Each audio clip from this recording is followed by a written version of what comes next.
remote South Pacific island lies a land of ancient warriors, remote villages, crashing waterfalls, dense jungles, and dangerous canyons.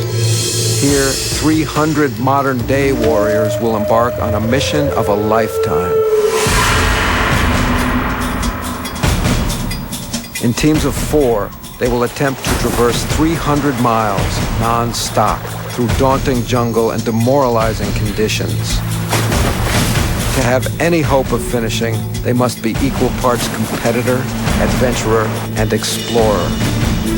For most, the toughest battle is fought internally, as mind and body wage a war of attrition, and the competitor struggles to simply place one foot in front of the other. It is a modern-day expedition with a stopwatch. If one team member quits, the entire team is disqualified.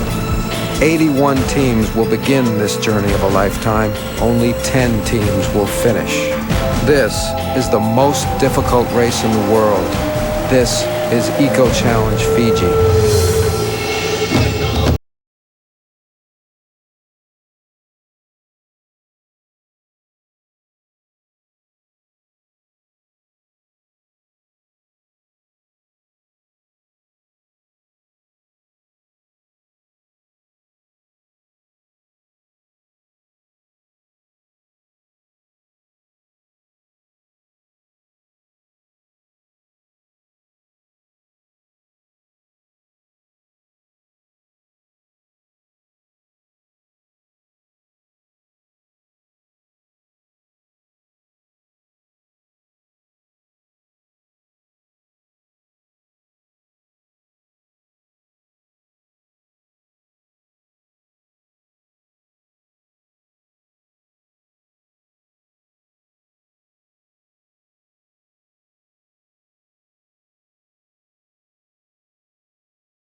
Before this epic expedition begins, race director Mark Burnett reveals the overwhelming task to the competitors. His course has remained a secret until this moment. Here right now, start, go to the next village, where you'll then go down what the locals call the River of the Ancients. It's a very long river. You will need to build your own craft to travel on that river. After the river journey, you head off into the Lost World, which is absolutely remote. Very few locals have ever traveled in this area. Be aware, I guess, if you get horribly lost, you can't reach us, head south. And about a week later, seriously, a week later, you will come out. One important thing to remember this year, there are tikis. These are tikis. The tikis do have some information on them. Could be letters, could be numbers. You must retain that information, and certainly in regard to the numbers, in order. You will need that later. We're going to now give you a sketch map, a couple of topos, and 5 minutes. The racing field consists of elite and rookie racers. The American champions of Team Golite won the last 2 Eco Challenge races. And this year, Ian is out for an unprecedented 3rd straight win. So that meant a lot to us this year. For Mike and I, it would have been a 3-peat, 3 in a row wins, and that's never been done before. But the competition is the toughest ever, and everyone is determined to take away his crown. And nobody wants it more than the Kiwis. Last year, Nathan tried to do the entire race without sleeping and ended up letting down his entire country. He lost to the Americans of Team Golite on his home turf. Embarrassed from their 2nd place finish, this year Nathan is out for revenge, and this South Pacific warrior will do anything to beat the Americans. I came into the race knowing that we really needed to win this one to sort of redeem a bit what happened last year in New Zealand. Another rival of the defending champions is Team Earthlink. As part of Ian Adamson's previous winning team, Robin Benincasa and Isaac Wilson won Eco Challenge Borneo, but Ian kicked them off the team.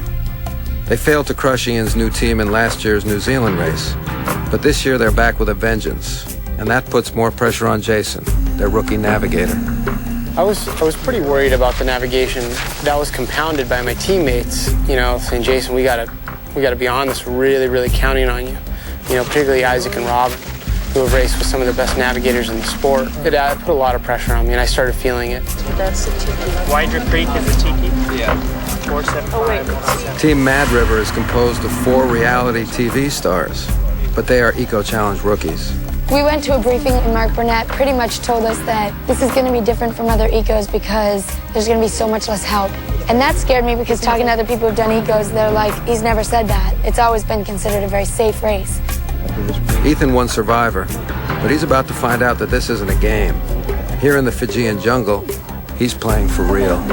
There's a little pressure on Team Mad River because we are the reality team. People are either hoping we fail, just to prove that Eco Challenge is the real deal and Survivor's, all for show.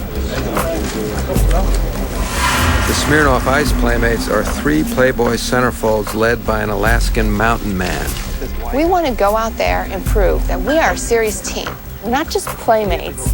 We're true adventure racers. In their quest to smash stereotypes, the pressure is on for the Playmates to finish. But Mother Nature plays no favorites. Team Kodak is another group of rookies.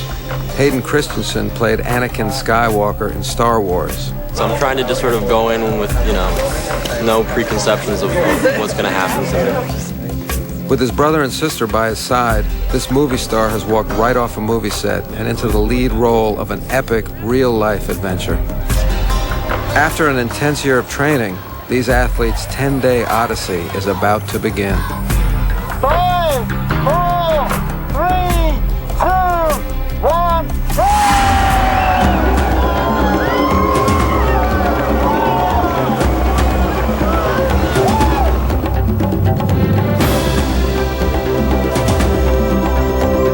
Heading out under the blazing Fijian sun, the teams begin a grueling expedition through the most intimidating course ever created for an Eco Challenge.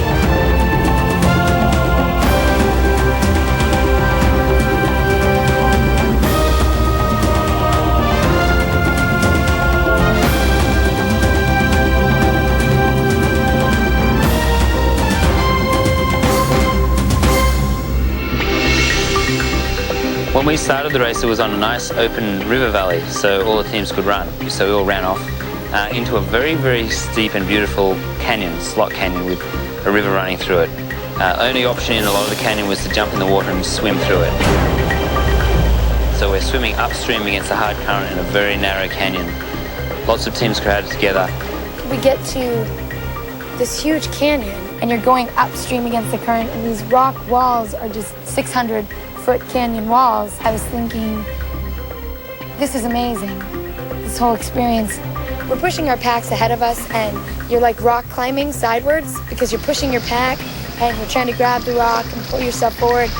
Everybody's scrambling over everyone. It was like putting a pile of rats into the bottom of a tin can with a bunch of water and trying to see who gets to the top. It was horrible.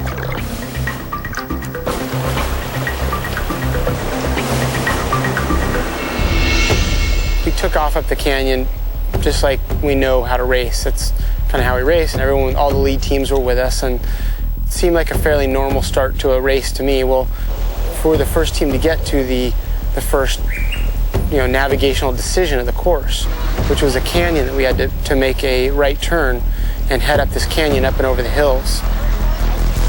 Look, Earthling are in first place down there. They're about to arrive at the turn-off for the Tiki. It's hidden about 50 yards up that creek. They catch it literally right here or completely miss it. I pulled out my map, and this is the first time I had to actually make a decision. See, I think we're right here. I was going to be the first one to make this decision with the pack. We need to go just... The creek is small and nearly impossible to find. While Jason misses the creek and heads upriver, Ian wisely chooses to not follow Jason's lead. One of the world's best navigators, Ian finds the turnoff and leads his team in the right direction. We all thought we'd seen a team go into a little side creek, but we weren't quite sure. And we went in, and I was looking at the map. That's what we want to do. First re-entry. Yep. Is that a better one than going this way, though? Yeah, if we go this way... Because that looks flat to the next training versus that looks... Well, we can ascend that one and then cut across the right patch. Okay, let's go. Right on Ian's heels, Nathan and the Kiwis are determined to avenge last year's heartbreaking defeat to the Americans of Team Golite. The trick is just to keep moving, and if you stop at all and just looking for other ways around, or if you're sort of doubting whether you've made the right decision, then that's when you're going to lose time. It's just a matter of picking a direction and doing it well. Falling behind the leaders, Jason's teammates are already questioning his navigation and his leadership. I think that's the second one. It's just too small. It didn't look right to me at the time, so I decided that it wasn't the right canyon and we needed to go around one more bend. There's one creek, not two. This should wrap around. I think we wrap around one more time, and then we're gonna hit another turn this way. There's gonna be two creeks. We're gonna take the second one. Dude, there's not been a single team done that. Not a single one. Ian, everybody's gone up the other way. Oh yeah, Ian's gone up that way. That goes around that mountain right there, Isaac. And this ridge right here, bro, this ridge isn't, if that was the case, this ridge right here would be that big mountain, and that's not. This makes more sense. It's oriented right now. Everybody's going up that way. He wasn't confident enough to make the real decisive decision. So I was really frustrated already. Looks like Jason completely missed the turnoff. And now he's heading further upstream and further off course. I'm surprised that Robin and Isaac are still following him. I can't believe they're not turning back. We ended up all rushing headlong into a bad decision after that. As Jason continues heading in the wrong direction, the three-woman, one-man team of AXN Brazil arrives at the turnoff. The team has broken from tradition by handing the navigation duties to a woman. Like Jason, Nora Audra also bears the pressure of being a rookie navigator. Unlike Jason, the Brazilians go the correct direction. We're looking for a creek. As a navigator, I believe that I'm good. That's why I'm navigating. But of course I have some fears because during a long race, like a 10 days race, 8 days race, for sure you won't be good during all the race. My biggest worry in this race is people are saying that the navigation here is going to be hard, very hard. So I had to be very concentrated and race smart. Isaac and I need to feel very, very confident with the person that we're following because that's our history. We're very used to following great navigators and great leaders. And Jason has all the potential in the world to be one of them, and he knows it and we know it. And this was kind of his debut race for that. I don't want to second guess you. I'm just saying there's no John and all that. Stop talking and help. Okay. If you think it's back, move. So there's one right there. Those guys are going up that rock right there into the jungle. Because they didn't come back. So let's go. Turns out the canyon on the right was the correct way to go. And I had made a wrong decision right off the bat. Lost less than 1 hour into a 10-day race, Team Earthlink's goal of winning Eco Challenge Fiji is already in jeopardy.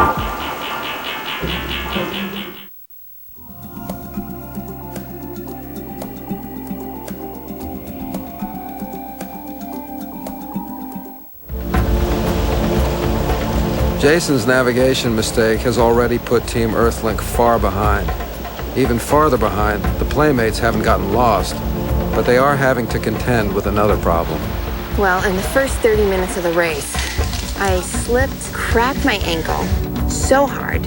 I thought I broke it. And I thought, just pull it together, pull it together. This can't be the end of the race for you. It's 30 minutes into the race. I know Roman was getting really frustrated with me because he knew I was stronger than what I was doing. And he's like, what is going on? Why is she so far behind? Why can't she keep up with us? Cracked my ankle, and now every time I hit something like where I go to support my weight, we need to wrap it tonight. I don't want to hurt it. We should wrap it later. Yeah. Okay, I understand now. Danelle is a very fierce competitor, and she's just a very strong woman. She won't back down to anything.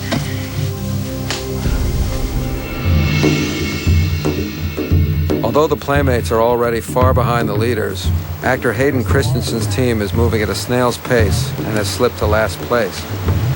Hayden is making his first foray into expedition racing. Competing with his brother and sister, Hayden is getting his first taste of the perils of the jungle. I was making a movie prior to this race and really only finished it a week and a half before I got here. Nature in the raw, in the way it's met head-on in an eco-challenge, is one of the greatest levelers. Some people could be a homemaker, a school teacher, CEO, a movie star. But when the gun goes off and you're in the outdoors, it's an equal opportunity destroyer. The jungles, the rivers, the mountains, they don't care who you are. Let him walk up his own hill. You've got another one on you. Oh my God, I can't take all these ticks. Oh my, is it a tick? Is that what it is? It sure looks like one. They're big too. So this one was just on your pants, but the other one was crawling up your back. Turn around. You've got another one on you. That's okay. Guys, we're in the jungle. It's their home. No, there's no leeches. I got my brother and sister looking after me, so I felt like I was in good hands. If I was going to do something that was this tough and that it was going to put me in such extreme situations, I mean, who else would I want to have there with me? Of course I'd want to do it with them. I just have a lot of respect for my brother and sister, and I admire them and kind of want to follow in their footsteps in a lot of ways and what they're doing. That's more or less why I'm here. Well, we took a little detour, didn't pick the best route, and tried to scale probably the biggest cliff around. I fell 15 feet onto my back from some cliff. I had a life preserver behind me. He was dead. I thought I was dead. He was there and then he was gone. He just happened to land on his life jacket. Lucky 13. We were laughing through it, but sort of crying and laughing at the same time. But now we know where we are, we know where we're going, everything's set, and we're back on track.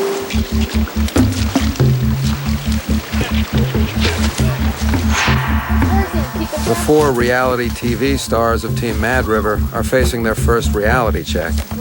A rookie to the world of expedition racing, Tim Beggy has drawn the proverbial short straw and has been saddled with the burden of guiding his equally inexperienced teammates. I read every book there is, but if you read every medical book out there, it doesn't mean you are able to go and do open heart surgery. Between the start of the race and checkpoint 1, we had made a couple of mistakes already.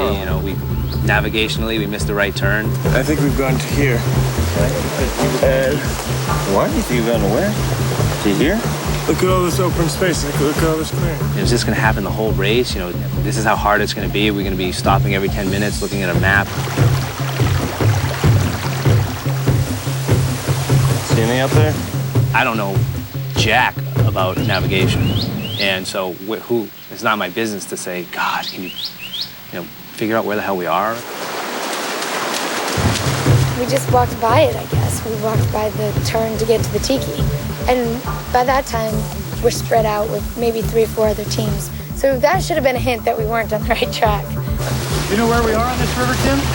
What's that? Do you know where we are in the river? To be in the jungle at one point and to see 30 people at a standstill on a trail staring up at us, following us, was insane. Like, what are they thinking? We have nowhere the 4 blind mice.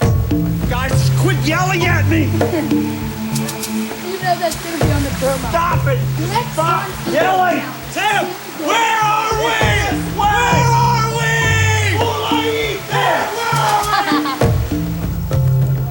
we? Like Hayden, these reality show stars are accustomed to life in front of the camera. They have turned to humor to ease their embarrassment about losing their way. But jokes will only take them so far. They'll soon realize that in an expedition race, getting lost can turn a 300-mile journey into a 1,000-mile nightmare.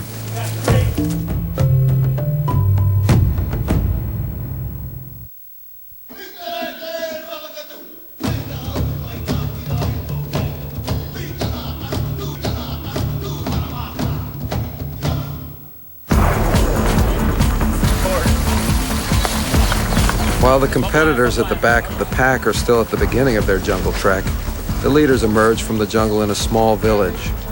Here they must build a native Fijian bamboo raft called a billy-billy for a day-long journey down the river. first discipline change we had in the race was into billy-billies. And billy-billies are local bamboo rafts. Okay, you guys should build it. You guys code build it and I'll do the maps, all right? Okay. All right, so this is what it looks like. There's an example that there's a map. What we had was basically a pile of bamboo, and we had brought our own cord. The instructions were, build yourself a raft, and you've got to get this pile of equipment and yourselves down this river for 20 or 30 kilometers. And that was the leg.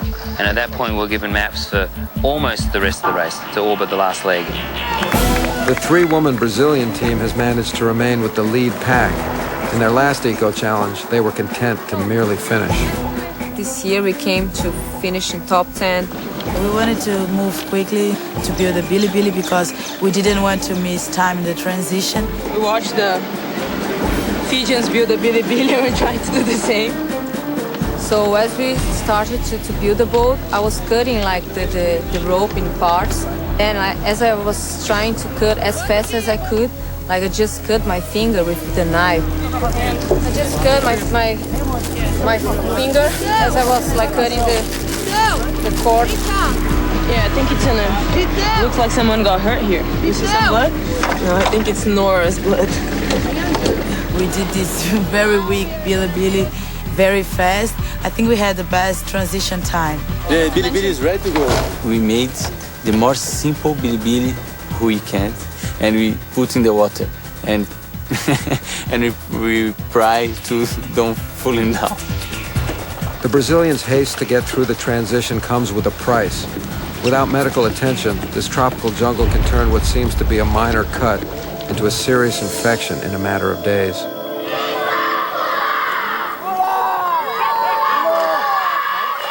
In this isolated corner of the island, the locals have never seen white people before. Team Earthlink has made its way back into the lead pack and are greeted with typical Fijian enthusiasm.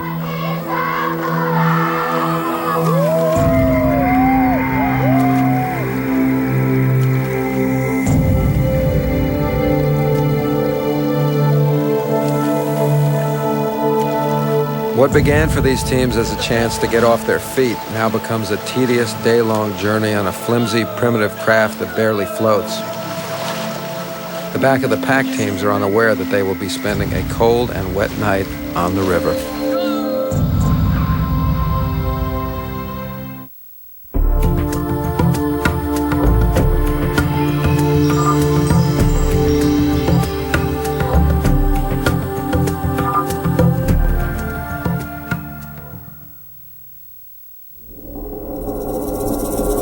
Although many of the competitors know all too well about the strange maladies they'll soon be facing in the jungle, those new to Eco Challenge have no idea about the perils that await them. Exploration deep into the jungle exposes even the hardiest to exotic, mysterious infections and painful ailments such as trench foot, a condition that makes it impossible to walk. This tropical environment has unseen dangers that make even the most experienced cringe. And these explorers are in a race. The veteran racers of Team SPI of France are known to the Americans as the Terminators for their tenacious competitiveness and consistent top 5 finishes. But not even halfway through the river leg, the Terminators are already experiencing problems with their billy-billy raft. After the deteriorating craft has forced Team SPI to stop on the side of the river, one of their team members makes his way into a local village to seek help. The Fijians have been incredible people to the competitors. In any expedition, meeting the local indigenous people is all part of it. If I can buy one, you think it's possible? You can take one. Yeah? Okay, good. I'll give you one.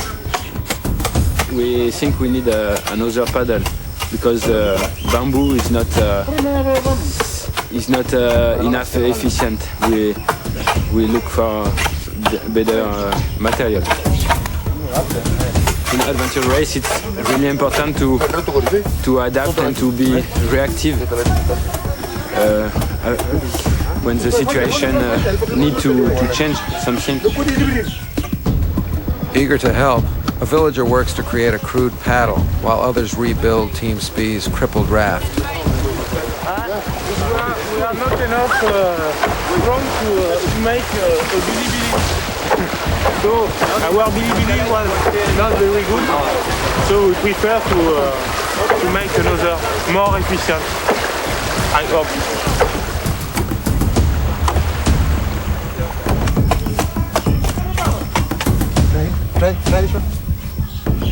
Okay, it's okay. Good. Thanks a lot. I have to go. I think I risk to lose my friend. Yeah, you come. Okay. Right.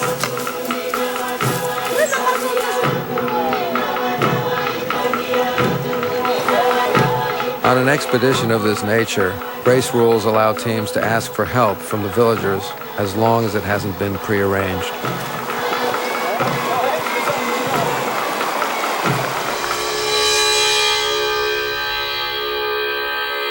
Welcome to CT2. Nightfall, day one. The lead teams finally end their 20-mile, 10-hour Bilibili Odyssey in the village of Viria.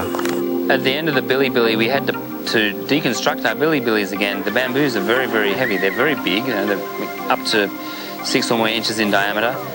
One person can barely carry one of them, and we had 13 for a Bilibili. So we had to pull it apart, cut it all up, and then carry it out a very steep ascent out of the river. A lot of slipping and sliding in the mud. Finding their way through this next section of jungle will be extremely difficult. The teams will be given only a single coordinate far out in the notorious lost world. For even the most experienced navigators, finding their way through the confusing maze of dense tropical forest with just a map and a compass will be like finding a needle in a haystack. And these lead teams will have to do it at night, an almost impossible task. You are the third team out. Go. You are 14 minutes behind Canada and almost an hour behind Aussies.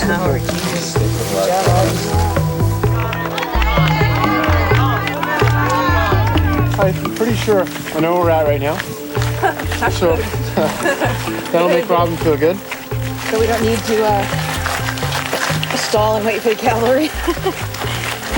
Yeah, we're just looking after ourselves, just making sure we stay hydrated and eating plenty of food and looking after our feet. And I mean, the real race is going to happen, in the last 24 hours, so we just want to be ready for that. I want to pay attention so we never, ever, ever, ever off where we want to be. And we're feeling pretty fresh, but we're frustrated. We're going to be a little conservative on this. And if it's a lost world that's really as bad as they say it is, then we're going for the safe options and not going to risk anything. We've got nothing to gain by getting lost.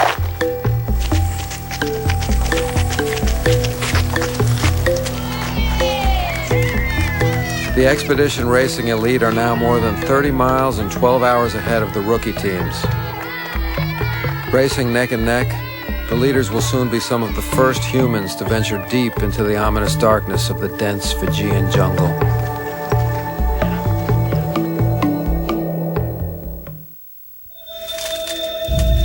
Finding your way through the dense jungle in the daylight is a difficult task. Finding your way in the darkness is all but impossible.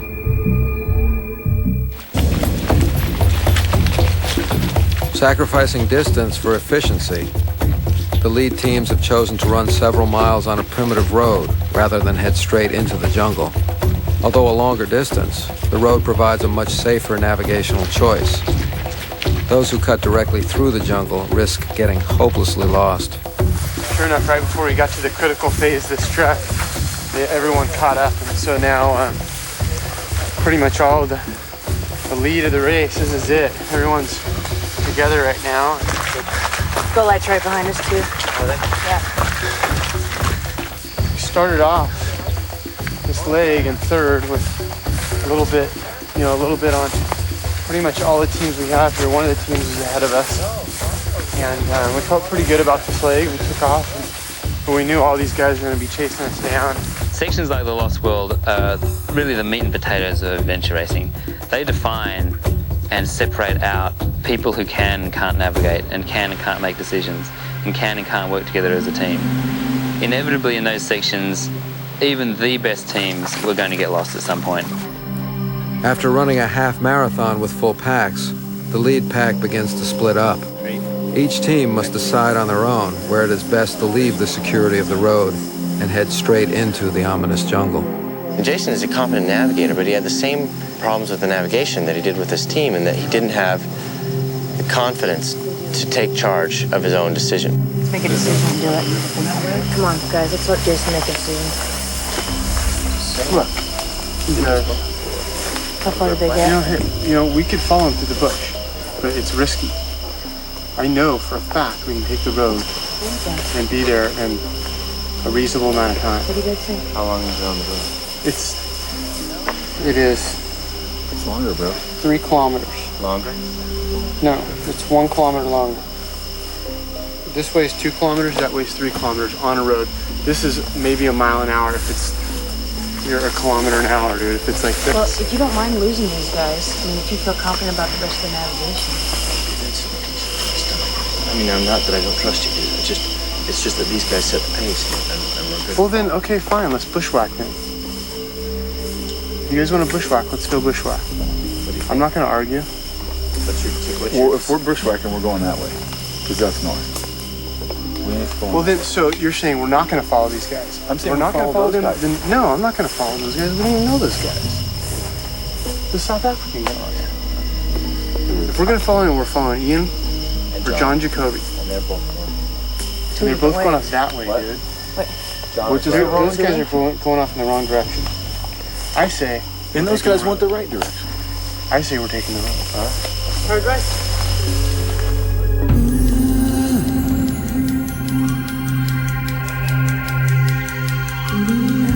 Morning, day 2. The leaders have spent a long night bushwhacking and are now spread out over several miles in the jungle. Far behind, other teams have also spent a long, wet night on their Billy voyage.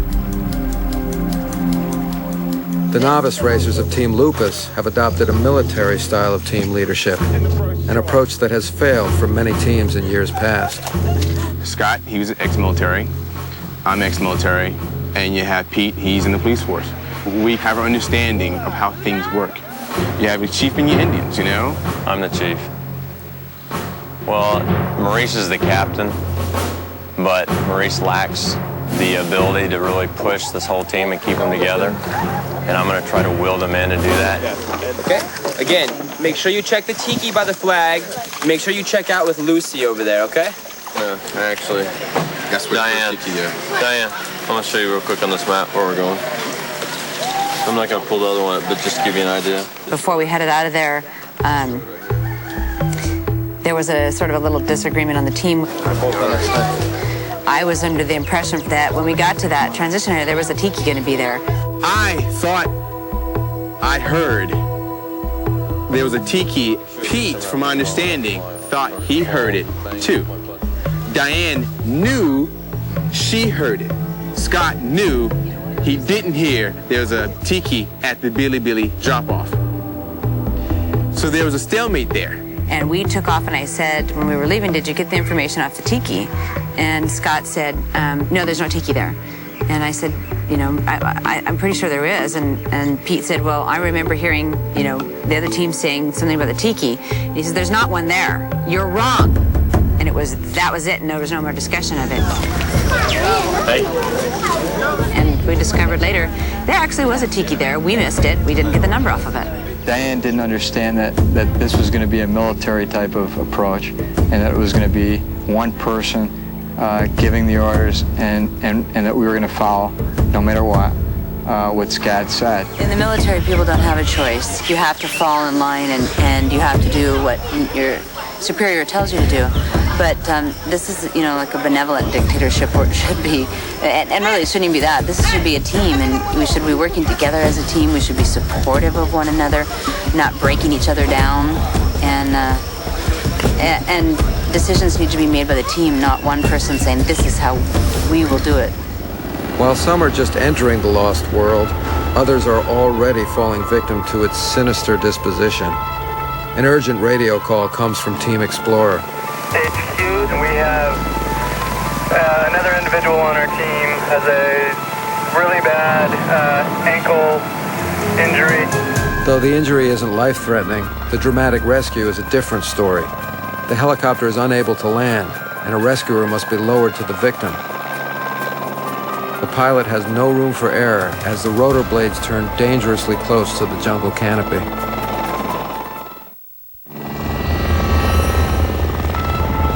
With the injured racer unable to get to a spot where the helicopter can safely land, the rescuers must lift out the competitor using a mechanical winch. After a few tense moments, the rescue is completed without mishap. But Team Explorer will be disqualified. In this harsh environment, these competitors were lucky. They were able to report their location and were easily spotted. But if a team gets lost deep in the jungle and can't accurately report their position, even a helicopter is no guarantee of safety.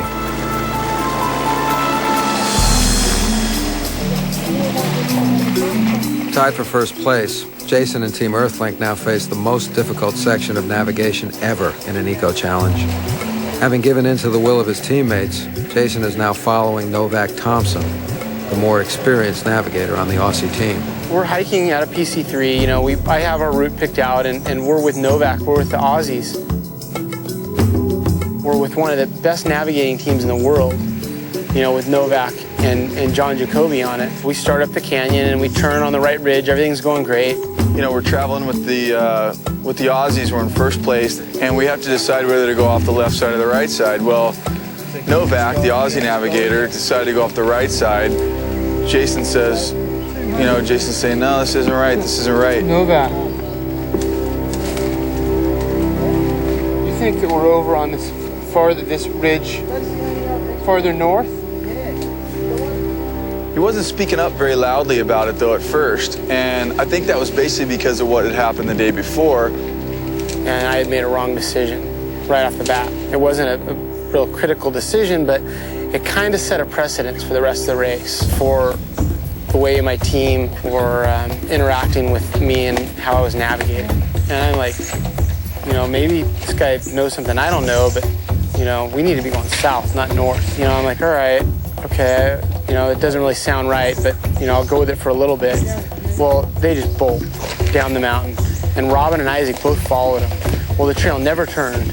In fact, it turned more to the north, more to the wrong direction that we didn't want, and immediately I knew we're in the wrong canyon. I was kind of stuck between a rock and a hard place. I knew Novak was taking us off course, and I even mentioned it to him. I stopped him and said, Novak, you know what? You know, we're going this. We should be heading southeast right now, and we're heading northeast. I hope we didn't do what I think we did.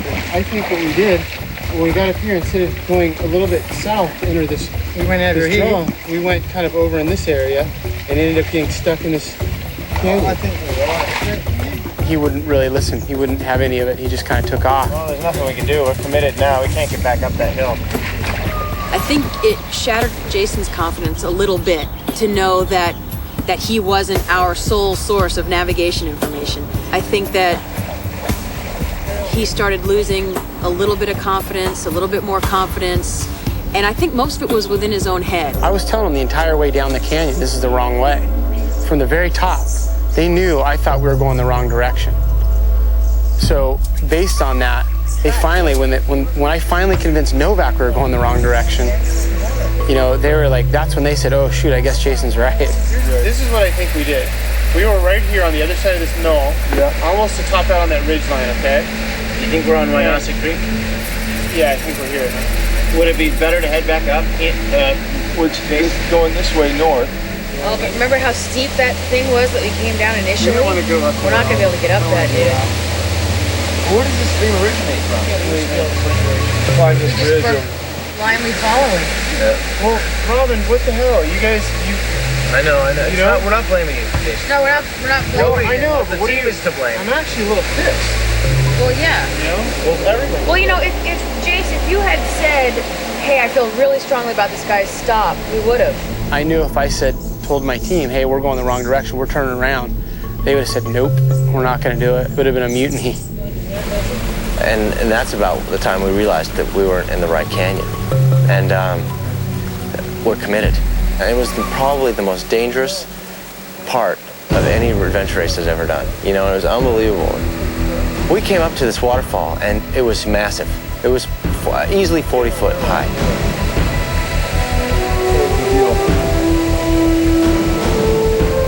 Novak and I both looked off this waterfall, and we're like, holy mackerel.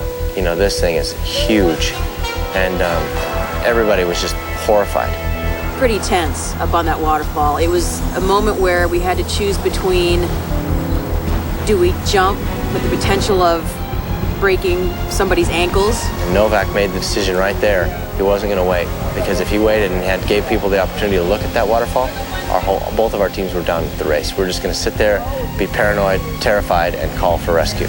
So the first thing he did, as soon as everybody arrived, he just launched off. I just, all right, followed right off after him.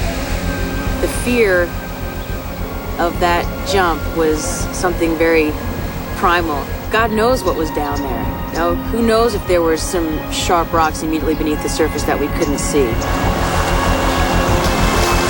scared, Mike. Man, I don't know if I can do this. While descending a steep canyon, Team Earthlink has reached a dead end. Knowing they are headed in the wrong direction, Robin now faces a difficult decision. Jump at the risk of injury and be fully committed to going the wrong direction, or call for help and disqualify her team. For the next 10 days, Eco Challenge Fiji carries on across ruthless terrain that will take its toll on every competitor. For Ian Adamson and the defending champions, the stress of racing for a third straight win is causing mistakes. We had somehow missed a turn, and we didn't know how to get to where we wanted to go, and that's truly being lost. The three-woman Brazilian team has managed to stay within the top 10, but difficult navigation and Nora's failure to take care of a serious cut may turn their race into a nightmare. She was really bad. She needed a doctor. She needed to be in the hospital. The reality show veterans of Team Mad River have managed to survive so far with a healthy dose of humor. Bad River! Bad River! But the suffocating jungle will give these wide-eyed rookies a strong dose of reality. This is our first race. I don't know if this is the type of stuff that knocks people out of races. Hayden Christensen has managed to endure the first day and night of the race. But as time and inexperience become the team's enemy, the force of their family bond will be put to the ultimate test. Never seen anyone so out of it. We were all very concerned, not really sure if he needed immediate medical attention. 81 teams, 300 miles. The most grueling race in the world. All will suffer. Only one team will emerge as champion.